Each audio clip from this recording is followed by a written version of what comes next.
fekkee ni constitution lañ mën a modifier wala ñu changer ko modifier loi ordinaire yi comme loi organique yi di modifier décret yi wala arrêté yi pourquoi pas le règlement intérieur de l'Assemblée nationale. Donc exercice bi ñuy réunir tey muy exigence d'adaptation et de réadaptation par rapport aux nouvelles mutations qui nous interpellent. Monsieur le Président, c'est le lieu de rendre hommage à tous les membres du comité de révision et de rédaction. Je dis tous les membres, à savoir les présidents de groupe, le représentant des non-inscrits, les députés qui ont participé, l'administration de l'Assemblée nationale, votre cabinet, les membres de votre cabinet, les assistants parlementaires ainsi que les membres du service législatif.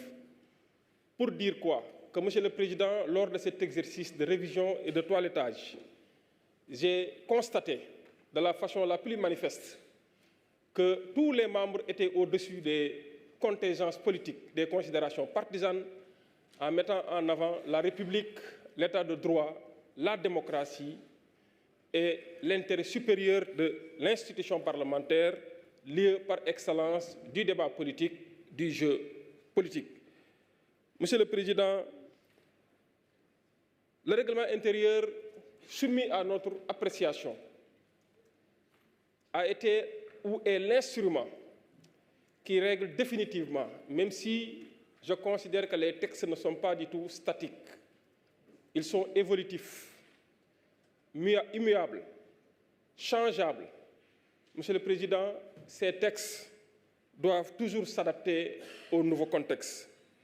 Ce nouveau règlement intérieur nous a permis de régler la question, et c'est très important, de la procédure de levée de l'immunité parlementaire.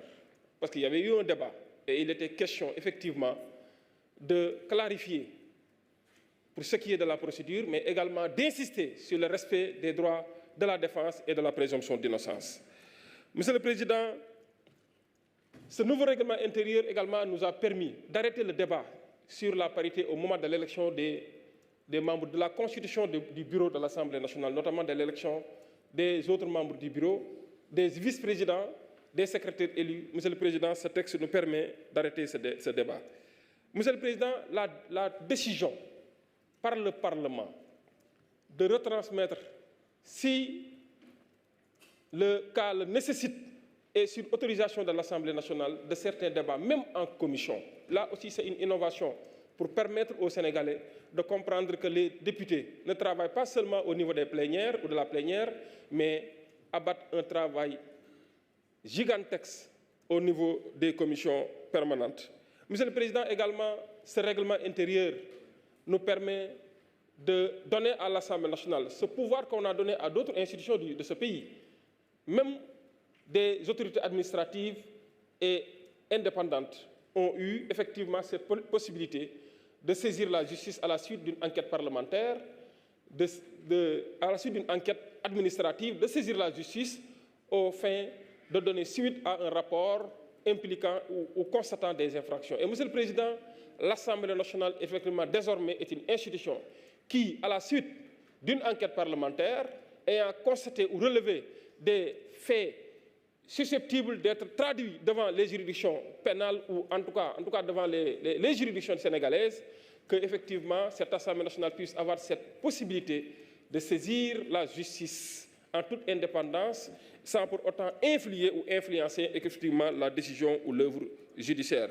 Monsieur le Président, je terminerai par dire que cette innovation majeure concernant le comité permanent de suivi et évaluation des politiques publiques, je pense qu'est une innovation majeure, voire même une révolution de l'Assemblée nationale, et ça permettra demain de faire jouer à l'Assemblée nationale son premier rôle et de prendre ses responsabilités. Je vous remercie. Merci beaucoup. La liste des orateurs est épuisée, donc je donne la parole successivement à l'honorable député. Ah oui, Mamadou Lamine Diaïté. Vous aviez retiré votre carte. Je rappelle encore, il faut insérer votre carte. Quand on demande la parole, il faut maintenir la carte insérée. Peut-être il y a un problème technique alors. Vous pouvez venir ici.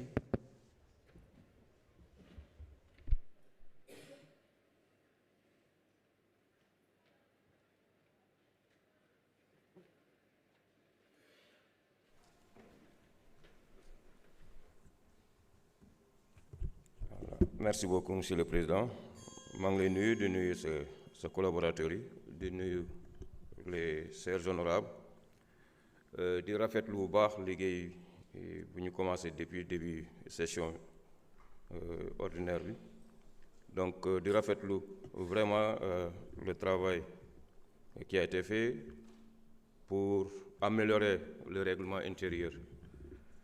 Dama am benn préoccupation rek, c'est par rapport au comité mis en place pour évaluer les politiques publiques.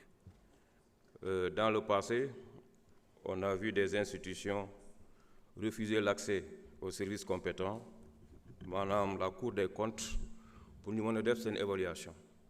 Et je voudrais savoir, est-ce que comité bu ñuy taxawal ni aura vraiment les pleins pouvoirs pour participer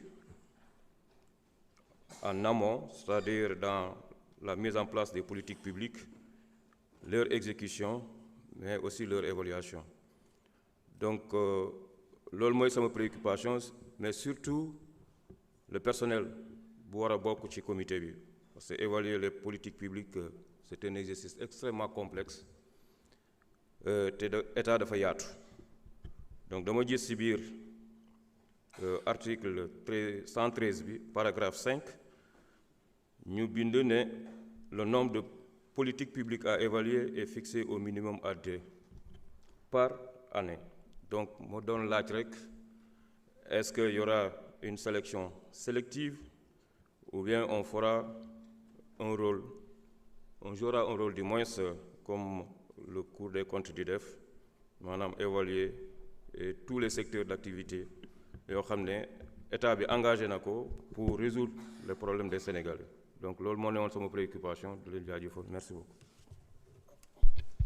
Merci, honorable. Je donne la parole à Monsieur Tafsir Thioye.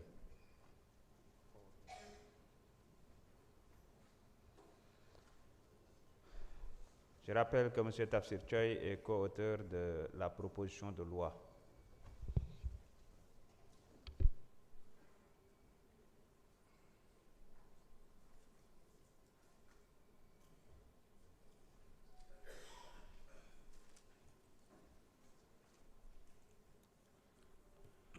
Je vous remercie, Monsieur le Président.